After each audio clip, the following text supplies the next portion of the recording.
alamin, wassalatu wassalamu ala asrafi anbiya'il mursalin wa ala alihi washabihi wasallim. Alhamdulillahirabbil alamin. Segala puji bagi Allah Subhanahu wa taala yang telah memberikan kita kesempatan pada malam Sabtu ini.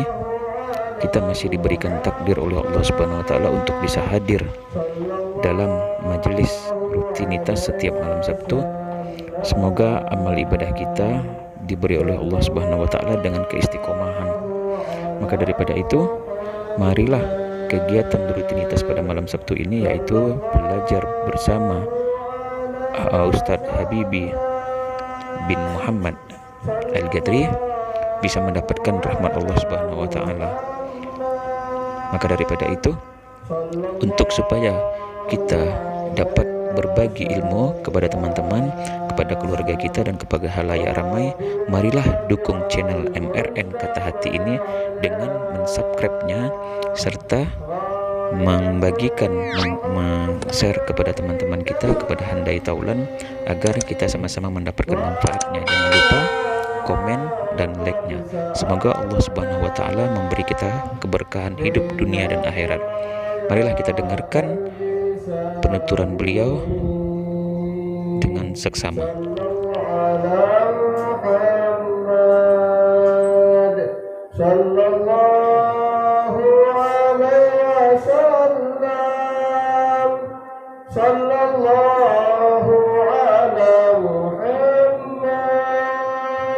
Ya Rabbi salli alaihi wa sallim. Bismillahirrahmanirrahim. Assalamualaikum warahmatullahi wabarakatuh.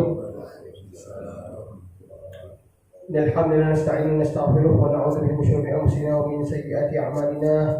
Man yahdihillahu fala mudilla lahu wa man yudlilhu fala hadiya lahu.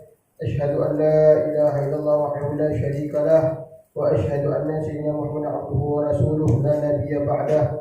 Allahumma shalli wa sallim ala sayyidina Muhammadin al-fatih lima ughliq wal khatim lima sabaq nasiril haqq bil haqq wal hadi ila siratikal mustaqim wa ala alihi wa sahbihi haqqa qadrihi haqqa qadrihi wa ta'lim.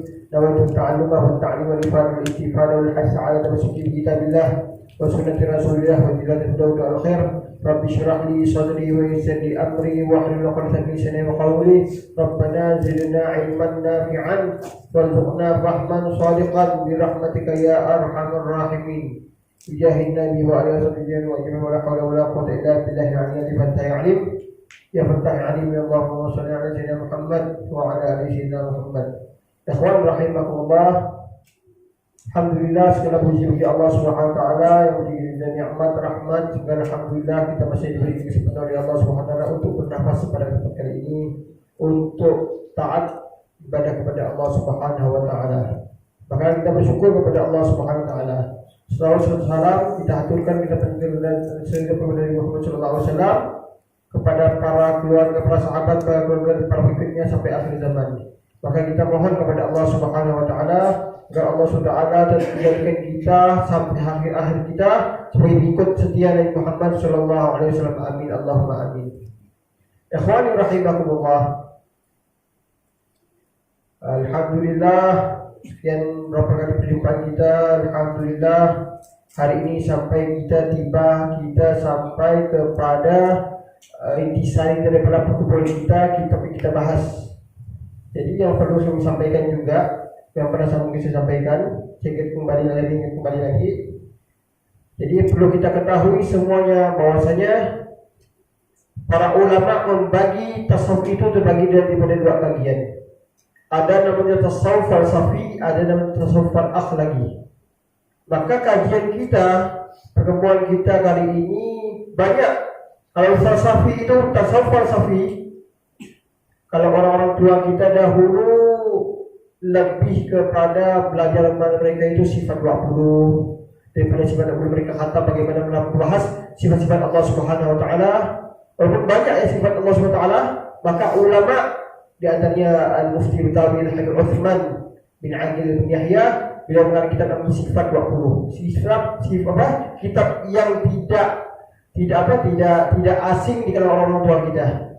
Maka sering kita ketemui bagaimana orang dahulu itu, orang kampung kita ini, apalagi di kampung Banser ini, kampung di sini banyak sekali orang-orang dari kitab sifat 20. Dah heran kita dengan kita asing yang namanya kitab sifat, ilmu sifat 20. Itu semuanya termasuk daripada sifat tasawuf falsafi, berbahasa sifat ketuhanan. Adapun yang lain yang tidak kalah pentingnya yang dipakai oleh ulama-ulama Hadramut yang belajar pada guru Rabi, bahwasanya tasawuf yang tidak kalah penting yaitu tasawuf bersifat akhlaki, yang bahas masalah akhlak kita kepada Allah SWT, adab-adab kita kepada Allah SWT. Maka dua buah ini adalah sangat penting bagi kita, sangat penting. Tapi ulama-ulama Hadramut lebih menekankan bagaimana, bukan berarti mereka tidak mengetahui dan tidak memahami bagaimana ilmu-ilmu tasawuf bersifat falsafi, bersifat ketuhanan. Tapi mereka lebih bermelekat kepada murid mereka dan para pencinta mereka itu bagaimana melekatkan sifat ilmu tasawuf akhlak ini, bagaimana akhlak kita kepada Allah Subhanahu wa taala. Dan sebab pernah sampai sampaikan bahwasanya puncak dari ma'rifatullah, puncak dari ma'rifat kita kepada Allah Subhanahu wa taala itu adalah husnul adab. Kita menginginkan puncak. Orang sekarang ini, ikhwan rahimakumullah, kalau seandainya mencari ilmu, mereka tidak mau yang dasar, mereka mau yang tinggi. Kalau belajar sifat itu tidak mau dari sifat 20, langsung ke hikam. Jadi deretan daripada ilmu tasawuf falsafi itu, pertama kalau kita belajar, kita tanya orang tua dahulu bercerita, pertama mereka akan belajar bersama beberapa kitab sifat 20. Naik sifat 20, mereka naik lagi kitab namanya usul tahqiq. Banyak masih ada orang tua dulu yang memegang kitab tua ini. Daripada usul tahqiq, selesai usul tahqiq, mereka naik kepada Miftahul Jannah. Daripada Miftahul Jannah, mereka naik kepada Ad-Darun Nafis. Daripada Darun Nafis, Darun Nafis ini masih bersifat membahas masalah sifat 20, tapi sudah masuk ke masalah hakikat kepada Allah Subhanahu wa taala. Darun Nafis, mereka baru naik kitab namanya Al-Hikam. Daripada Al-Hikam baru mereka naik pada Ihsan Kamil. Nah, itu kitab tertinggi, bahas masalah ma'rifatullah. Bagaimana hakikat orang hakikat itu menjamin mereka dekat ilmu kepada Allah Ta'ala. Intinya skill satu, yaitu ilmu yang dipelajari mereka dan kita semua tidak lain tidak bukan agar tercapainya hal-hal yang baik yang ada pada diri kita. Jadi semua jenis apapun ilmu yang tidak dekat diri kepada Allah Subhanahu wa taala, maka ilmu itu tidak perlu untuk kita pelajari, tidak perlu untuk kita ketahui. Jadi yang diketahui itu, maka ulama mengatakan, di antaranya Syahibul Subat Ibnu Sa'd mengatakan, ilmu yang perlu untuk kita tuntut itu adalah ilmu yang dekat diri kita kepada Allah Subhanahu wa taala. Maka Imam Al-Habib Abdullah bin Husain Tahir yang pernah kami sampaikan pada antum semuanya, bagaimana beliau itu menguturkan ilmu itu, orang-orang berilmu itu diketahui dengan rasa takutnya kepada Allah SWT. Rasa takut itu adalah termasuk adab kepada Allah Subhanahu wa taala. Al-khauf, maqam khauf, takut kepada Allah Subhanahu wa taala. Itu sebuah maqam yang dimiliki oleh seorang arif billah. Maka tidak lain tak pentingnya juga bagaimana kita mempelajari tasawuf yang tidak kalah penting untuk kita pelajari, yang bahas masalah hati. Masalah hati ini tidak berkaitan dengan masalah adab kita kepada Allah Subhanahu wa taala, adab kita kepada Rasul sallallahu alaihi wasallam, dan adab kita kepada saudara-saudara kita semuanya. Nah, yaitu namanya tasawuf akhlaki yang diperoleh oleh Imam Al-Ghazali radhiyallahu anhu, dan kitab-kitab sejenisnya, termasuk kitab yang kita pelajari selama ini, Al-Athiyah Al-Haniyah, dan kitab Al-Nasa'ud Diniyah, Al-Habibullah Al-Haddad, dan banyak sekali kitab. Ada lagi kitab Kibatul Ahmar, Al-Habib Abdullah bin Abu Bakar Al-Idrus. Banyak sekali ulama-ulama membahas kitab masalah tasawuf akhlaki. Termasuk semua kitab Imam Al-Ghazali itu membahas masalah tasawuf akhlaki, bagaimana akhlak kita kepada Allah SWT, bagaimana kita dianjurkan untuk bersyukur kepada Allah Subhanahu wa taala, untuk berbaik sangka kepada Allah Ta'ala, dan berbaik sangka kepada saudara kita, untuk jauhnya penyakit hati. Sebab ikhwan rahimakumullah, pernah kami sampaikan pada awal-awal pelajaran, awal-awal pertemuan kita, bahwasanya hati yang kita miliki adalah modal besar kita untuk menghadap Allah Subhanahu wa taala, yaitu al-qadimul haddad al-qulub matbah linadzarillah. Hati itu adalah tempat Allah SWT memandang seorang hambanya.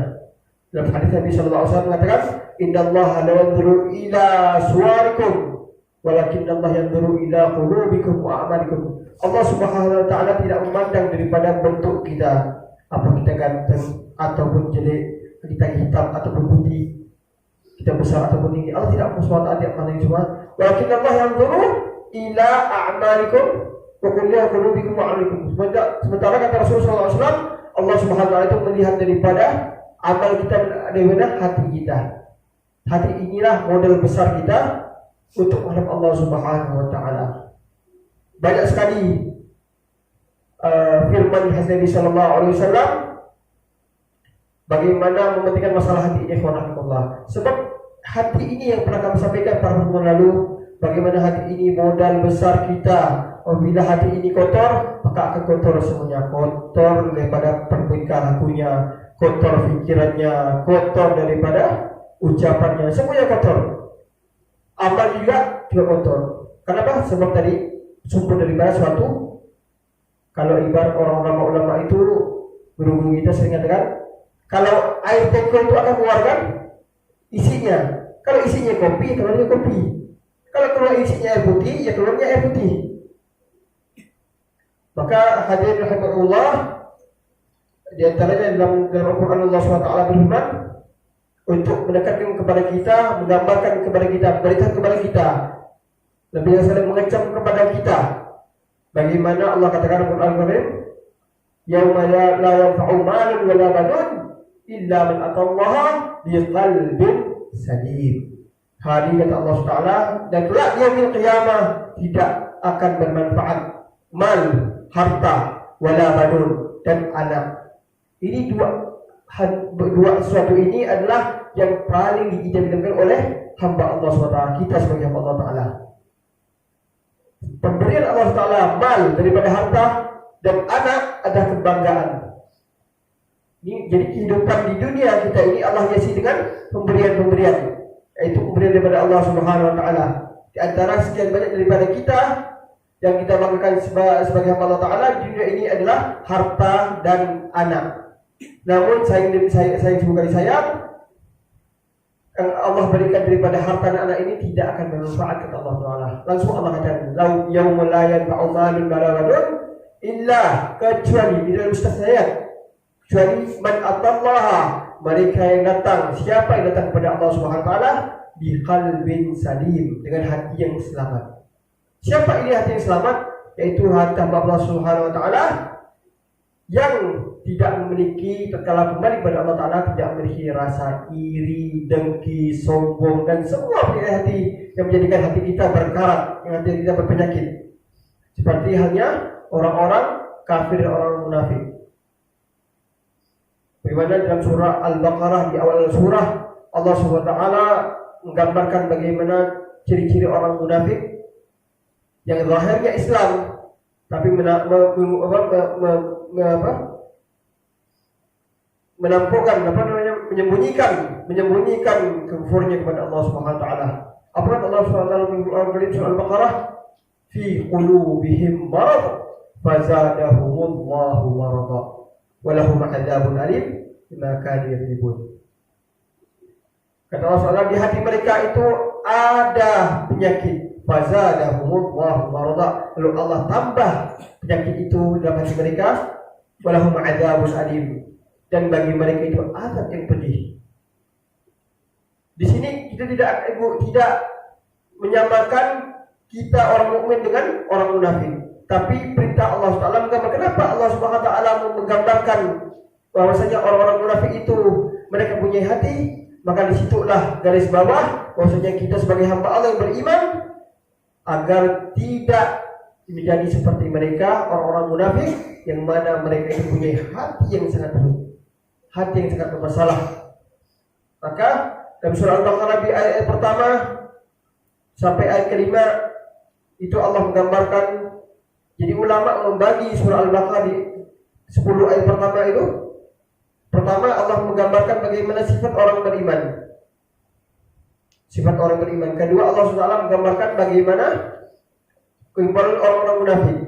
Yang ketiga, bagaimana Allah SWT menggambarkan bagaimana sifat atau gambar orang-orang kafir.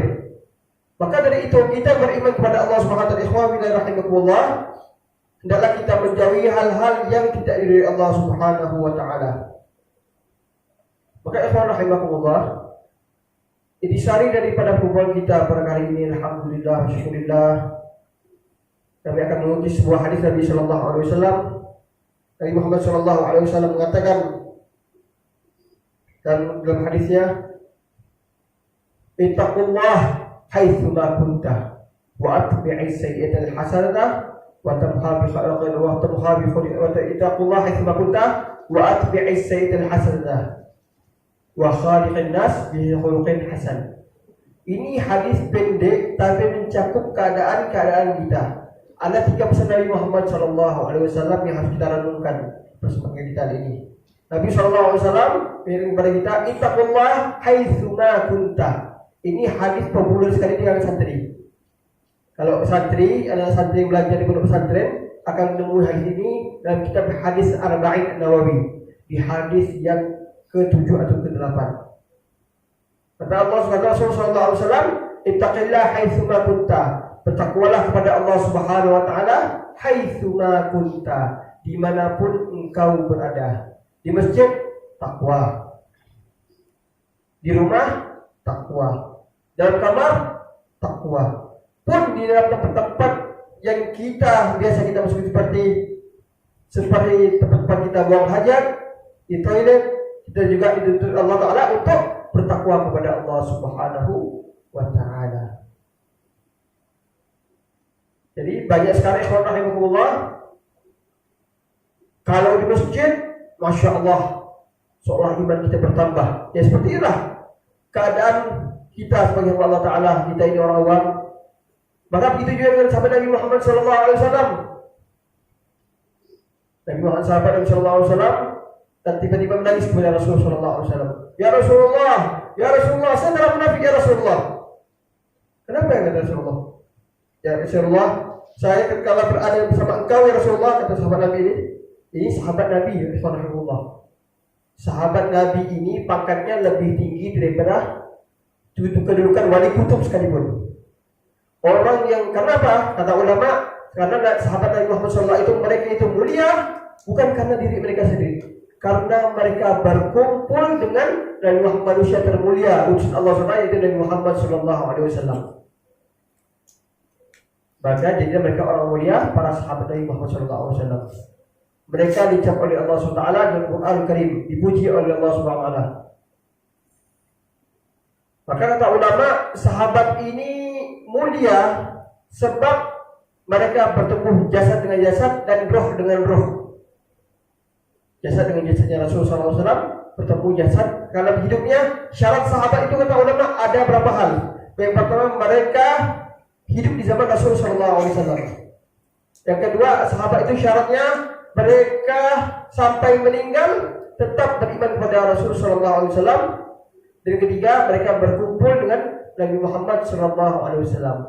Itu 3 syarat agar mereka digolongkan sebagai seorang sahabat Nabi Muhammad SAW. Harus dia berkumpul dengan Rasulullah SAW, hidup di zaman Rasulullah SAW, dan mati dalam keadaan iman kepada Rasulullah SAW. Ikhwan rahimakumullah, sebab ada beberapa mereka yang hidup di zaman Rasulullah SAW namun tidak berkumpul dengan Rasulullah SAW. Seperti siapa? Seperti Uwais Al-Qarni. Walaupun derajat yang mulia di sisi Allah SWT, di sisi Rasulullah SAW, dan Rasulullah tahu, kenal betul dengan beliau ini, seorang bernama Uwais Al-Qarni, seorang dari Yaman yang terkenal di langit, sampai sahabat-sahabat besar seperti Sayyidina Ali bin Abi Thalib dan Sayyidina Umar bin Khattab. Ini dikatakan oleh Rasulullah SAW, wahai Ali, wahai Umar, apabila kau bertemu dengan laki-laki dari Yaman bernama Uwais Al-Qarni, maka mintakanlah istighfar kepadanya. Mintalah engkau istighfar kepada Allah Ta'ala, mohon ampun supaya ia memohon ampun kepada engkau untuk kali berdoa untuk memohon ampun kepada Allah Ta'ala, agar engkau dimaafkan oleh Allah Subhanahu Wa Ta'ala, karena istighfarnya diijabah oleh Allah Subhanahu Wa Ta'ala. Siapa Uwais, siapa Sayyidina Ali bin Abi Thalib bin Sayyidina Umar. Ini 2 pembesar daripada sahabat Nabi SAW. Satu, Sayyidina Ali bin Abi Thalib merupakan anak menantu Rasulullah SAW, sahabat terdekat Rasulullah SAW dari kecil bersama Rasulullah SAW. Dan kedua ini Sayyidina Umar bin Khattab merupakan mertua daripada Rasulullah SAW, karena anaknya Sayyidina Umar bin Hafsah dinikahi oleh baginda Muhammad SAW. Lalu beliau dikatakan oleh Rasulullah, wahai Ali, wahai Umar, apabila kau bertemu dengan laki-laki bernama Uwais dari Yaman, dari Uwais Al-Qarni, maka mintalah kepadanya supaya engkau dapat istighfar darinya. Karena sungguhnya istighfarnya diijabah oleh Allah Subhanahu wa taala. Kenapa demikian? Karena Uwais Al-Qarni, kata ulama, mempunyai hati yang bersih. Diterangkan bahwasanya Uwais Al-Qarni ini tidak punya sedikit pun himmah kepada kemauan keterangkan pada dunia. Yang hanya bagaimana mendapat ridho Allah SWT, mendapatkan ridho daripada ibunya. Makanya Uwais Al-Qarni terkenal dengan laki-laki yang terkenal di bumi, namun namanya masyhur, namanya terkenal di langit sana. Tidak dikenal oleh hamba Allah di bumi, tapi dikenal oleh Allah SWT yang daripada kalangan malaikat. Ma'ruf namanya di langit. Sampai begitu mulia nama beliau Uwais Al-Qarni, sampai Nabi Muhammad SAW memberitakan Sayyidina Umar dan Sayyidina Ali untuk meminta istighfar minta supaya Sayyidina Ali dan Sayyidina Uthman, Sayyidina Ali dan Sayyidina Umar untuk meminta istighfar kepada Uwais Al-Qarni. Pernah suatu ketika Uwais Al-Qarni ini makan di bak sampah. Saking zuhudnya makan di bak sampah. Karena memang kehidupan Uwais Al-Qarni adalah seorang pengembala kambing. Tidak punya kambing, tapi dipekerjakan oleh orang untuk mengembala kambing, menjaga kambing-kambing orang-orang yang kelebihan harta, nanti digaji. Lalu Uwais Al-Qarni suatu ketika makan di bak sampah. Ini gambaran zuhudnya. Gambaran zuhudnya kata ulama, makan di bak sampah. Lalu ada binatang hina yang waktu itu ada, yaitu seorang anjing. Lalu Uwais Al-Qarni mengatakan, wahai anjing, kau makan dengan rezekimu dan saya makan dengan rezekiku. Masing-masing kita diberikan oleh Allah SWT rezeki. Lalu betapa kepada binatang najis seperti anjing juga Uwais Al-Qarni tidak merasa lebih baik daripada anjing yang najis. Lalu ikhwan rahimakumullah, inilah gambaran-gambaran mereka yang hati mereka bersih. Lalu ketika itu lalu Sayyidina Umar bin Khattab radhiyallahu anhu telah kenal, lalu bersamaan cuma zaman lalu Sayyidina Umar bin Khattab menjadi seorang khalifah, seorang pemimpin saat meninggalnya Rasulullah SAW. Maka khalifah dipegang oleh Sayyidina Abu Bakar Siddiq radhiyallahu anhu. Saat meninggalnya Sayyidina Abu Bakar Siddiq radhiyallahu anhu, maka Sayyidina Umar bin Khattab radhiyallahu anhu menaik menjadi khalifah, memimpin umat Islam waktu itu. Waktu itu zaman telah berubah. Sayyidina Umar bin Khattab menjadi khalifah, artinya bisa menolong. Dia tahu, beliau radhiyallahu anhu tahu bagaimana keadaan Uwais Al-Qarni waktu masih hidup. Lalu Uwais Al-Qarni, Sayyidina Umar rencana mencari kembali laki-laki bernama Uwais Al-Qarni ini, ingin membantu sedikit, karena kehidupannya memang sederhana. Seorang pengembala yang waktu itu orang kelilingnya mengetahui, mencarilah Sayyidina Umar bin Khattab di mana keberadaan Sayyidina Uwais Al-Qarni ini yang berada di kota Yaman. Sementara Sayyidina Umar bin Khattab berada hidup di kota Madinah At-Tayyibah. Maka dicarilah di Yaman, dicari oleh Sayyidina Umar bin Khattab. Yang waktu itu Sayyidina Umar adalah terkenal dengan belajar. Sayyidina Umar bin Khattab belajar zuhud daripada Sayyidina Uwais Al-Qarni.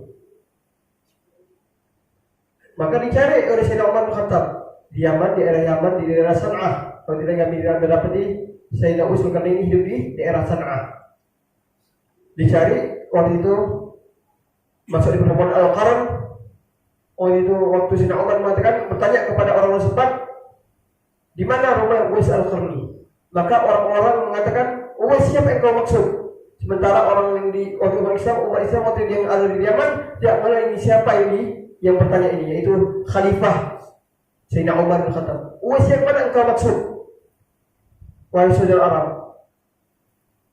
di setahu kami, di tempat kami ini hanya satu Uwais saja yang hidup, yaitu orang hina dina yang tidak dianggap, disepelekan oleh masyarakat, yang tidak dianggap apapun daripada dirinya, hidupnya miskin, hidupnya tidak dipandang apapun.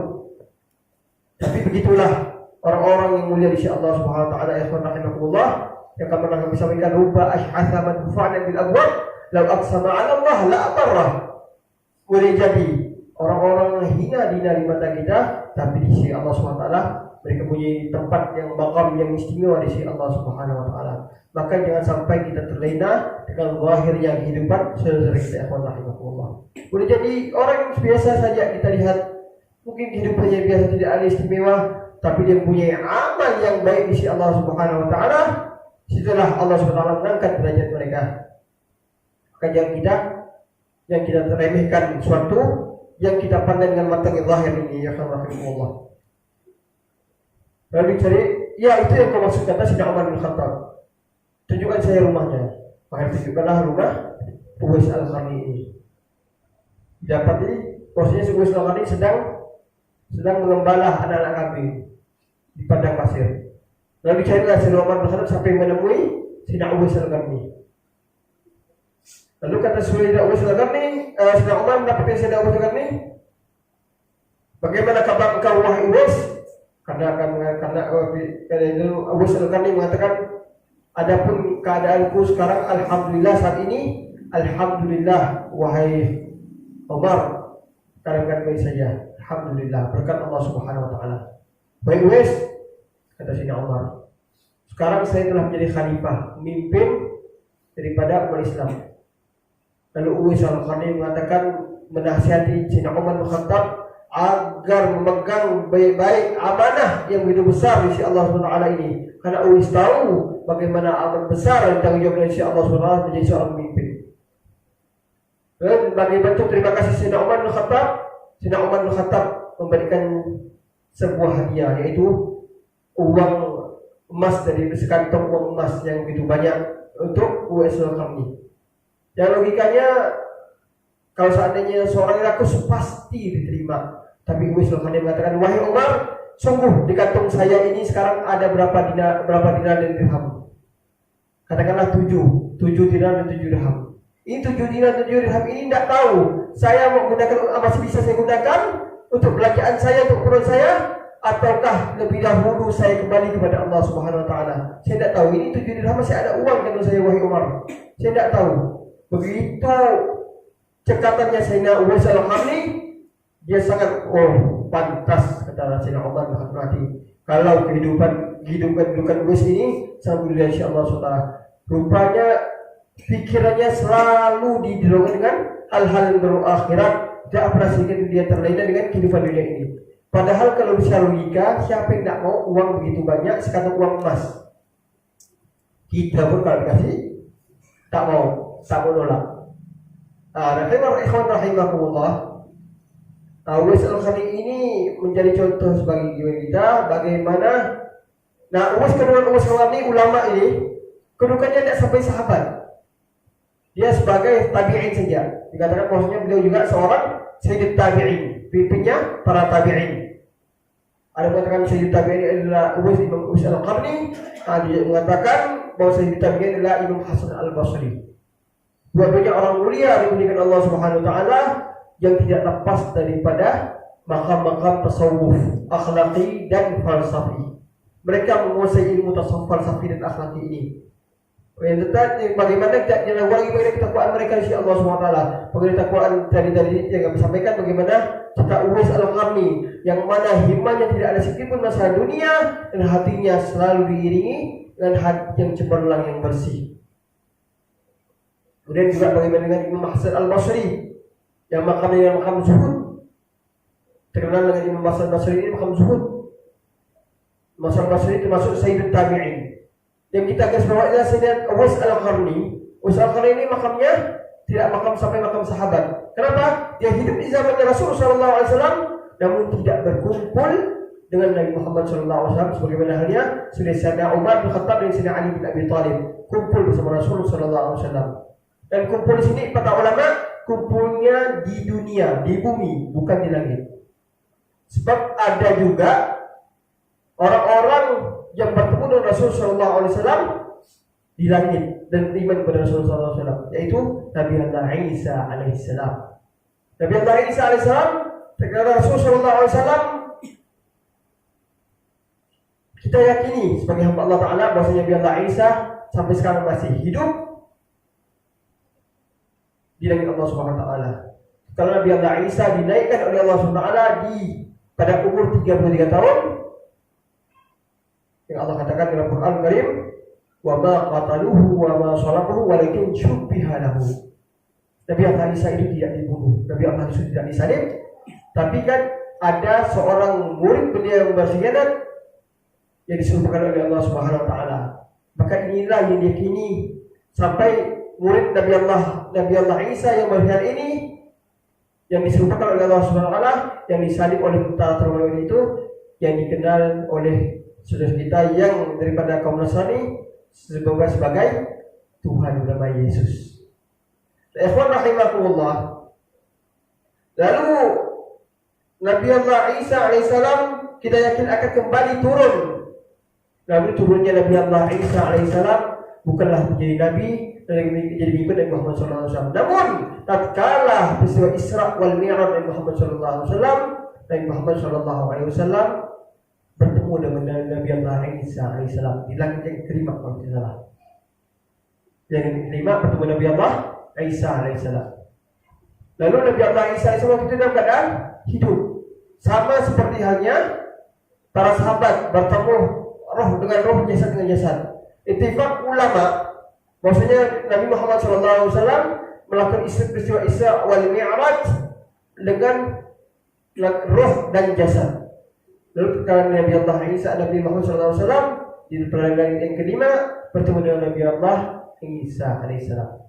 Maka waktu itu kejadiannya di langit, bertemu di langit. Kata ulama, Nabi Isa alaihissalam belum termasuk peringkat sahabat Nabi Muhammad SAW yang mulia. Lalu nanti Nabi Allah Isa alaihissalam diberikan bahwasanya Nabi Allah Isa akan turun pada akhir zaman untuk membawa misi. Itu misi yang pertama, misi Nabi Allah Isa alaihissalam, yaitu untuk membunuh Dajjal. Yang kedua, Nabi Allah Isa bertugas untuk mematakan salib. Dan yang ketiga, tugas Nabi Allah Isa alaihissalam untuk mengajak kaum Nasrani untuk beriman. Nah ini loh, maka subhanallah bagaimana Allah SWT memurnikan ajaran kita Islam yang mulia, inna dina indallahi Islam. Maka nanti Allah SWT akan mengutus kembali. Ulama para ahli tafsir mengatakan bahwasanya Nabi Allah Isa akan turun di akhir zaman di Masjid Al-Umawi di Suriah. Masjid ini bisa ada saudara, Masjid Umayyah di Umawi di Suriah, Damaskus. Masjid Menara Putih namanya. Dalam keadaan umur 33 tahun, sebagaimana umur beliau diangkat oleh Allah Subhanahu Wa Ta'ala, diselamatkan oleh Allah Subhanahu daripada orang-orang zalim, para zalim waktu itu. Banyak sekali panjang lebar ulama-ulama menceritakan bagaimana peristiwa itu akan terjadi. Yang jelas bagaimana pangkat sahabat itu sangat mulia.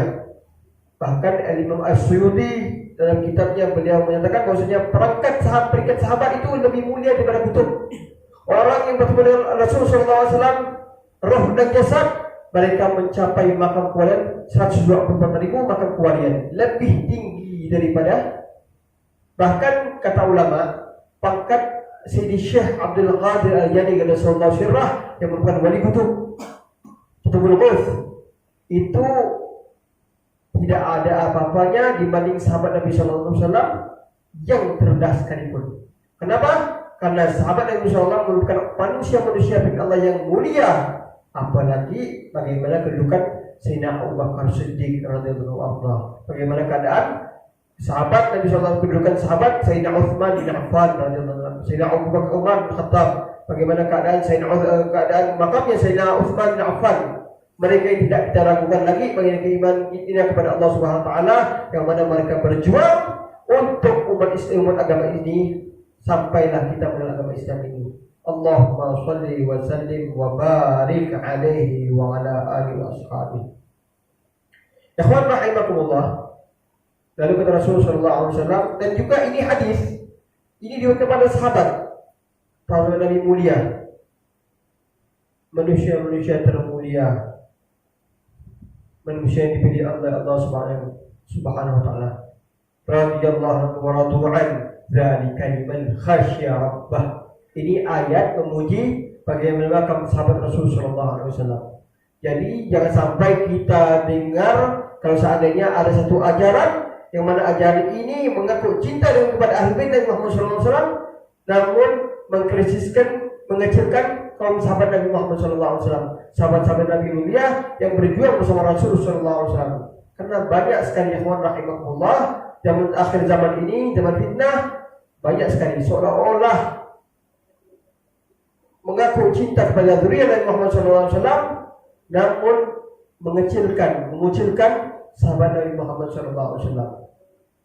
Namun ada juga mereka yang mana mengaku seolah-olah mencintai para sahabat, lalu mengecilkan kedudukan Nabi Muhammad SAW. Maka kita ahli sunnah wal jamaah menggabungkan, memuliakan kedua mereka ini, memuliakan sahabat dan memuliakan keluarga Nabi Muhammad SAW. Allahumma salli wa sallim wa barik alaihi wa ala alihi wa ashabihi.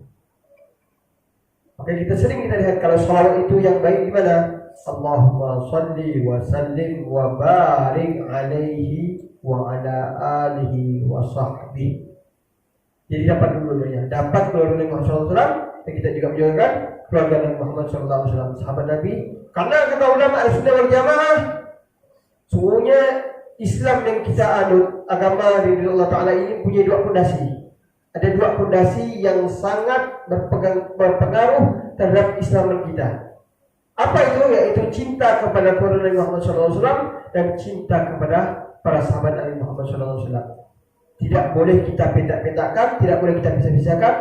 Kalau sekarang ada ajaran yang cukup masyhur dan cukup terkenal, kalau cinta sahabat ya cukup cinta sahabat, tidak perlu cinta kepada keluarga Nabi Muhammad SAW.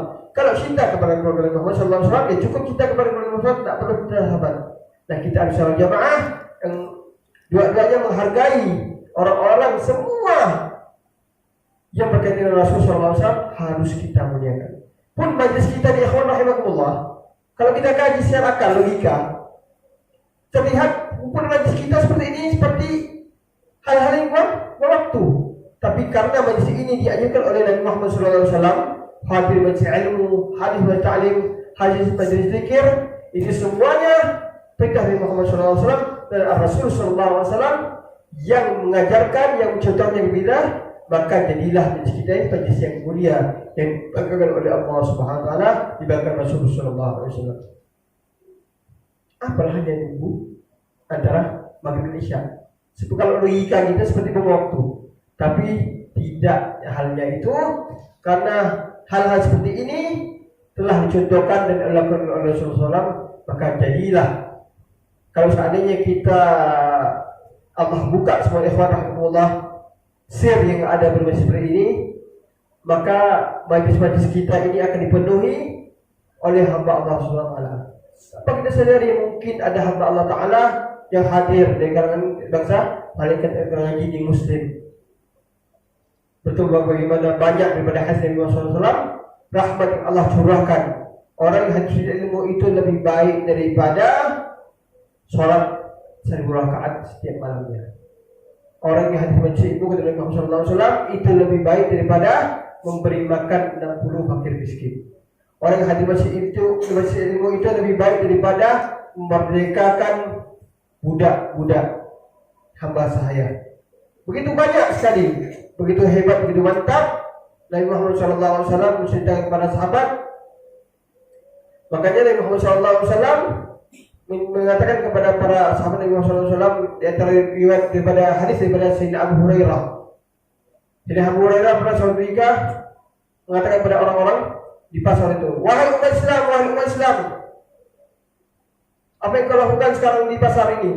Sungguh sekarang di masjid Nabi Muhammad SAW dibagikan warisannya Nabi Muhammad SAW. Maka datanglah berbondong-bondong orang-orang pasar itu datang masjid Nabi Muhammad SAW. Dan lihat tidak ada apapun yang dibagikan. Hai Abu Hurairah, apa yang kau katakan? Kau katakan bahwasanya Nabi Muhammad SAW di masjid Nabi Muhammad SAW sudah dibagikan warisannya. Kami tidak dapat apapun yang dibagikan di masjid.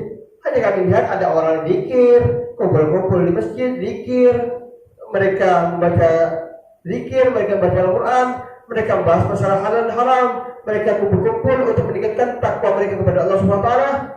Maka Sayyidina Abu Hurairah radhiyallahu anhu, seorang sahabat Nabi yang mulia, yang jalil, yang merupakan beliau adalah sahabat terbanyak meriwayatkan hadis Nabi Muhammad sallallahu alaihi wasallam, mengatakan, innal anbiya la yuwarithu dinan wala dirhaman wa innama yuwarithul ilm.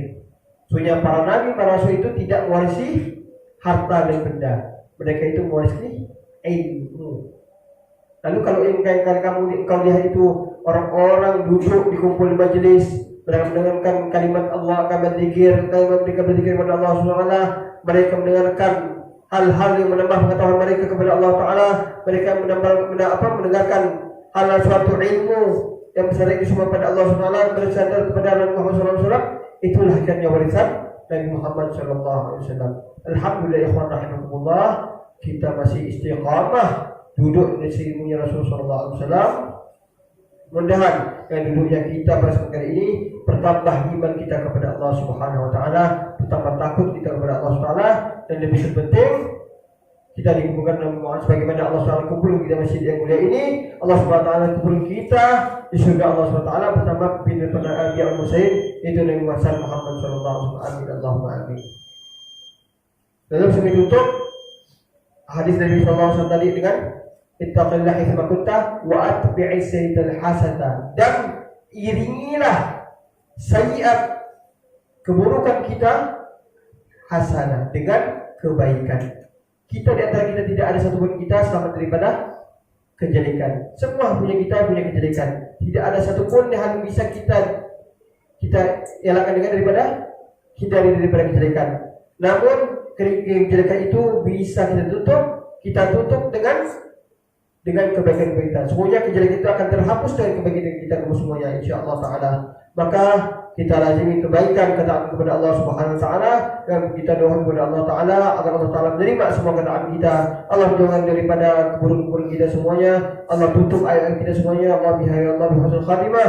Ya Allah bihaya Allah bihusnul sallallahu alaihi wasallam. Ya Rabbana atarafna bi annana tarafna wa annana asrafna ala fatub alaina taubah taghsil kulli hawbah wastur lana al-awrati wa aminir rawati waghfir li walidina rabbi wa mauludina wal ahli wal ikhwani wa sairil khilani wa kulli dhi mahabba aw jiratin aw suhbah wal muslimina ajma. Amin ya rabbi isma' fadlan wa judan manna la biktisabi minna bil mustafa rasuli lahadha bikulli suli bil mustafa rasuli lahadha bikulli suli bil mustafa rasuli lahadha bikulli suli salla wa sallam rabbi alaihi abdal habbi wa alihi wa sahbihi idadatas suhbi walhamdulillahi fil badi wat tanahi. Subhanallah wa bihamdihi ala khalqihi wa lil nafsi wa jalla arshi wa min al-mali subhanallah wa bihamdihi subhanakallahumma wa bihamdika asyhadu an la ilaha illa anta astaghfiruka. Assalamu alaikum warahmatullahi wabarakatuh.